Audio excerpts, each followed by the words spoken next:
Olá, leitores, meu nome é Arthur e no vídeo de hoje então vamos comentar sobre o conto Natal na Barca de Lígia Fagundes Telles. Então, sem mais delongas, e bora lá para o vídeo de hoje.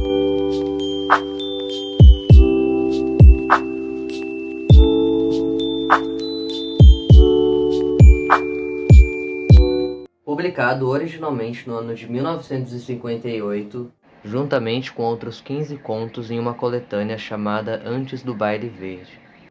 Eu o li por meio desta coletânea aqui da editora Ática, intitulada de Venha Ver o Pôr do Sol e Outros Contos. Ele é o segundo conto aqui desta coletânea, e vale mencionar que não é a primeira vez que eu o leio. Se eu não me engano, já é a quarta vez que eu estou entrando em contato com esta história, que é bem curta, mas ela tem muito a dizer. E como a Lígia Fagundes Telles, se tratando de contos, é a minha escritora favorita, e como estamos aí no mês natalino, e este conto fala justamente desta data, acho que veio a calhar aqui este vídeo neste dia. Antes de falarmos do conto propriamente dito, quero falar um pouquinho da escrita da Lígia Fagundes Telles e um pouco da minha percepção sobre ela. Percebo que em suas histórias a Lígia acaba trabalhando muito com a sutileza. O verde também é uma cor que está sempre presente de alguma forma em seus contos, como por exemplo, o verde das águas aqui em Natal na Barca.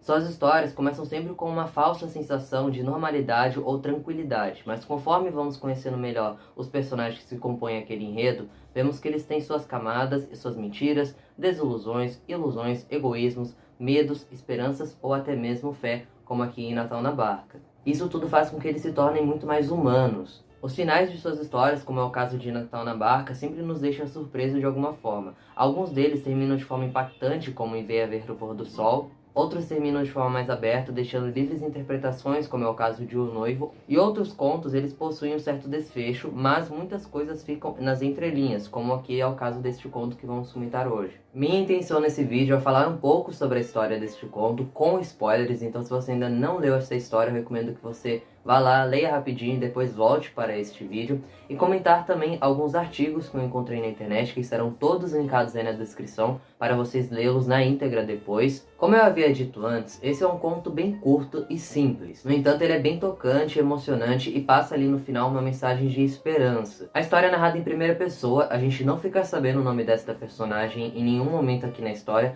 só sabemos que ela é uma mulher que aparentemente ali tem a meia idade. E logo aqui no início do conto, ela se nega a contar o porquê dela estar naquela situação, estar dentro daquela barca para nós leitores. Isso que eu acho tão interessante em histórias narradas em primeira pessoa. O personagem que está narrando a história pra gente nunca é um narrador confiável. Até porque, aqui neste caso, ela é uma história narrada com base nas memórias dessa narradora. Essa situação já ocorreu e ela está contando pra gente o que aconteceu naquele dia depois daqueles acontecimentos. Então essa memória obviamente pode falhar. Tudo aquilo que acontece é na perspectiva dela, ela pode muito bem esconder alguns detalhes de nós leitores. Vale ressaltar também que esta é uma história que estará repleta aí de simbolismos e também alegorias. Então logo aqui no início é dito pela narradora que dentro desta barca se encontram 4 pessoas. Ela, uma jovem mulher que está segurando seu filho recém-nascido no colo, e um velho bêbado que está conversando com um amigo imaginário. Essa figura do velho bêbado me chamou a atenção desde o início da narrativa, mas ele é um personagem que não tem tanta relevância aqui dentro desta história. E como eu disse anteriormente, esse é um conto que está repleto de simbolismos e alegorias, e isso já se encontra desde o início dele, no momento então onde a narradora vai fazer uma certa alegoria da imagem daquela mulher que está dentro da barca com a imagem de Virgem Maria. Isso fica bem explícito no seguinte trecho. A mulher estava sentada entre nós, apertando os braços e a criança enrolada em panos. Era uma mulher jovem e pálida.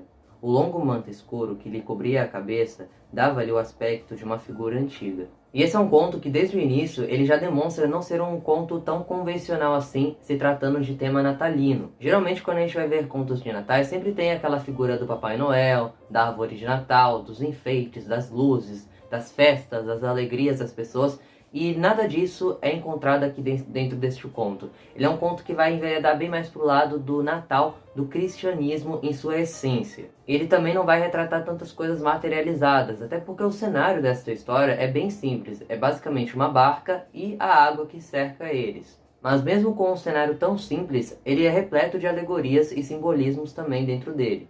Em seu início, principalmente, o conto ele tem um certo ar melancólico e até mesmo misterioso em algumas partes, principalmente por parte aí desta personagem que carrega o seu filho nos braços, e a partir do momento em que ela vai narrando essa história para nós leitores, essa figura vai se tornando cada vez mais intrigante. Essa narradora, aparentemente, ela é bem cética a todas as situações que ocorrem à sua volta.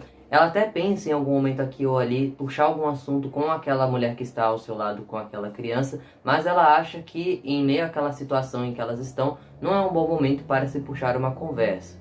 Ali estávamos os quatro, silenciosos como mortos no antigo barco de mortos deslizando na escuridão. Contudo, estávamos vivos e era Natal. Prestem bastante atenção neste trecho que eu acabei de ler para vocês, pois ele vai servir de base aí para várias interpretações em relação a essa travessia em que esses personagens estão realizando. Em certo momento, a caixa de fósforos da narradora vai acabar resvalando no rio e isto vai fazer com que ela toque naquela água. E sem querer, ela vai acabar soltando ali uma frase dizendo que a água daquele rio é muito gelada. E é nesse instante que aquela mulher que está ao seu lado vai puxar uma certa conversa com ela.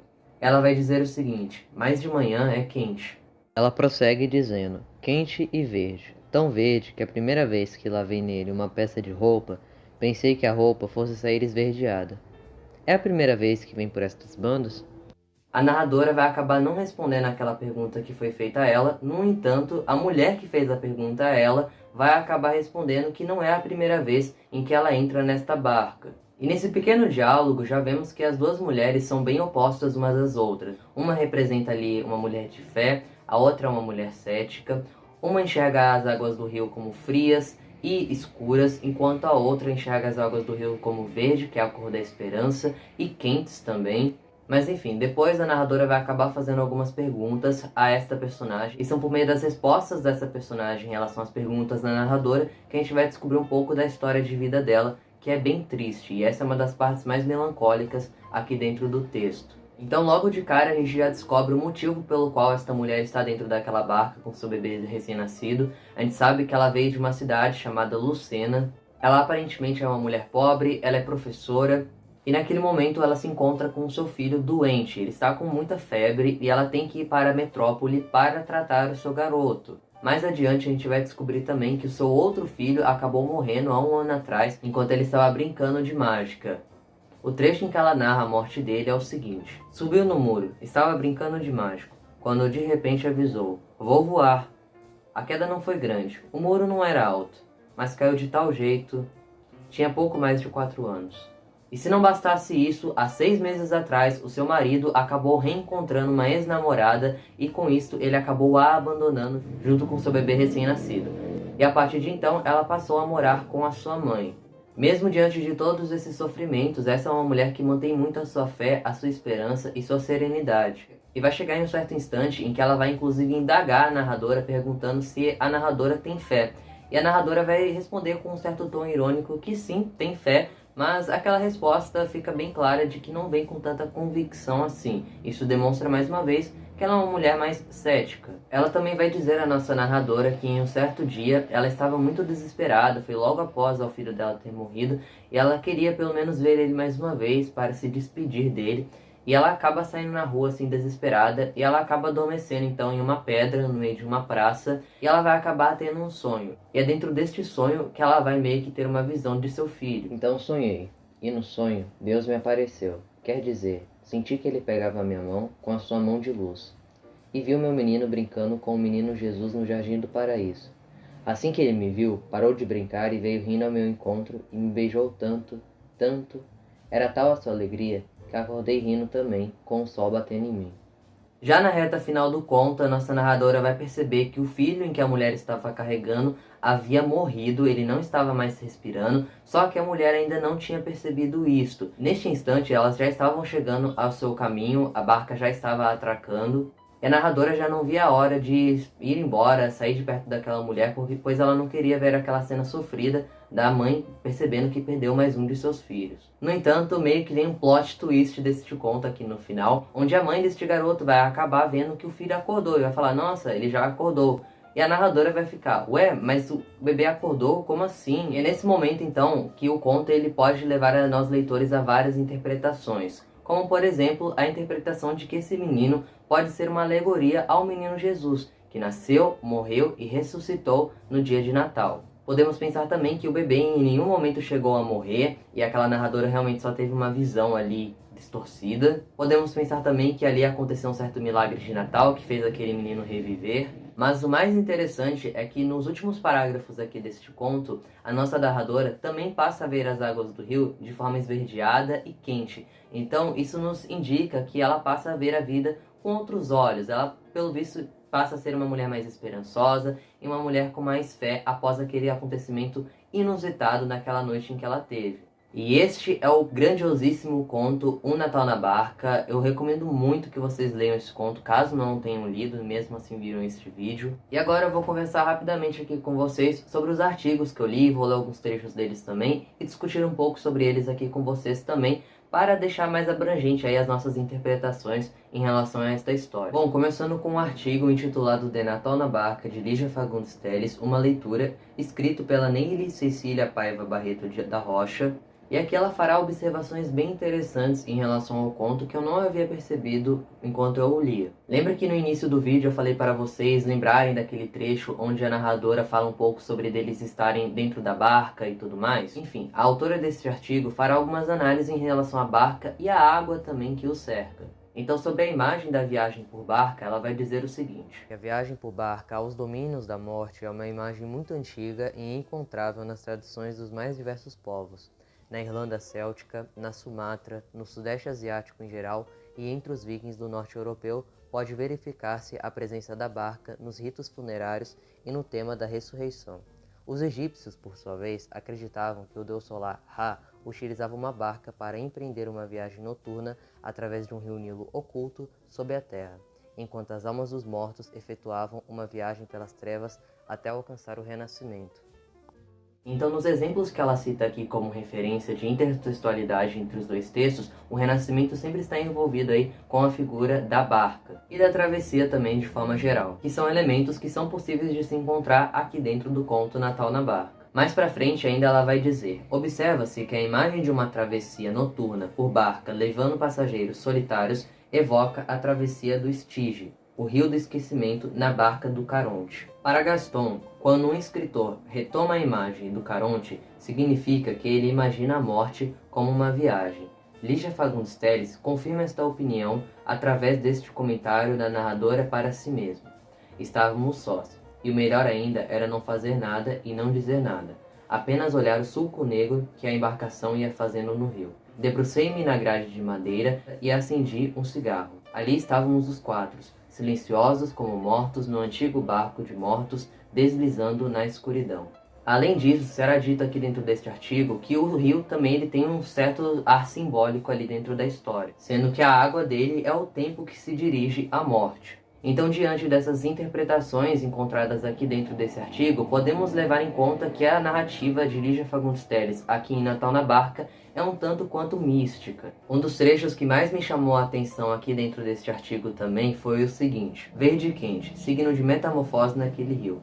Lembra que o Natal é a celebração do renascimento de Jesus Cristo, nascimento que marcou uma nova esperança para a humanidade toda. Sobre o signo Natal, lê-se então ressurreição, um renascer da fé e da esperança no mundo melhor, mundo em que as pessoas, como a personagem narradora, poderão ser menos solitárias e mais solidárias, mundo em que as pessoas, como aquele velho, um bêbado esfarrapado, não sentissem a necessidade de criar amigos invisíveis para ter com quem conversar numa noite de Natal, mundo em que as pessoas entendessem que dialogar é muito mais que lazer, ociosidade ou momentâneo preenchimento de horas nuas.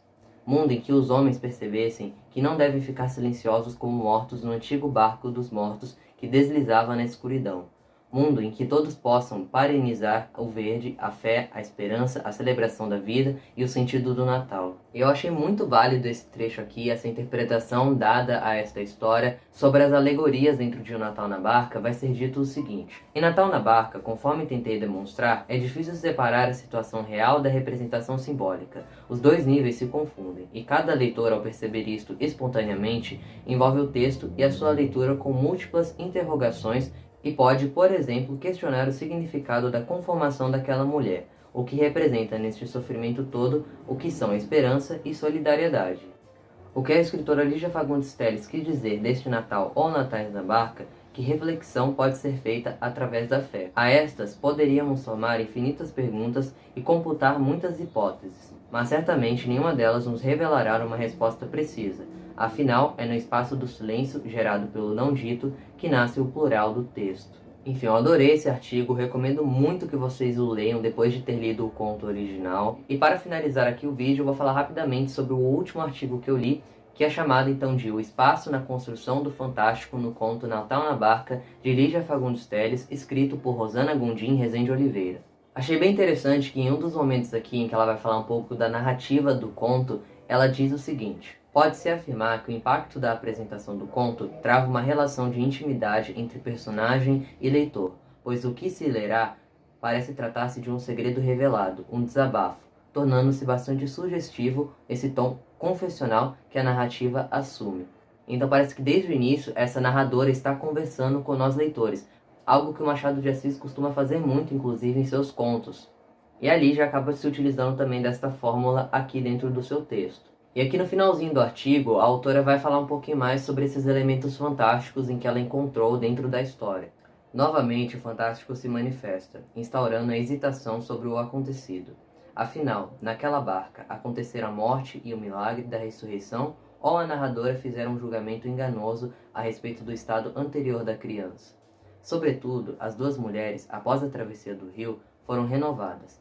A jovem mãe acentuara a sua fé e a narradora, por sua vez, mostra-se incomodada e reflexiva, o que evidencia em suas últimas repetidas palavras, olhando para trás a imaginar como seria o rio de manhã, verde e quente, simbolizando o primeiro despertar. E o segundo, obviamente, é a chama da vida que a mantém acesa. Enfim, no mais é isso, eu recomendo muito que vocês leiam esses dois artigos, que são ótimos textos de apoio, e eu acho que isso serve bastante para complementar a nossa leitura e as nossas percepções também da história. Então é isso, se você já leu Natal na Barca de Lígia Fagundes Telles, deixe a sua percepção do conto aqui embaixo nos comentários, também diga se você gostou ou não deste conto da autora, que outro conto de Lígia você recomenda para que eu leia e resenhe aqui no canal. E é isso, eu vou ficando por aqui, até uma próxima e tchau!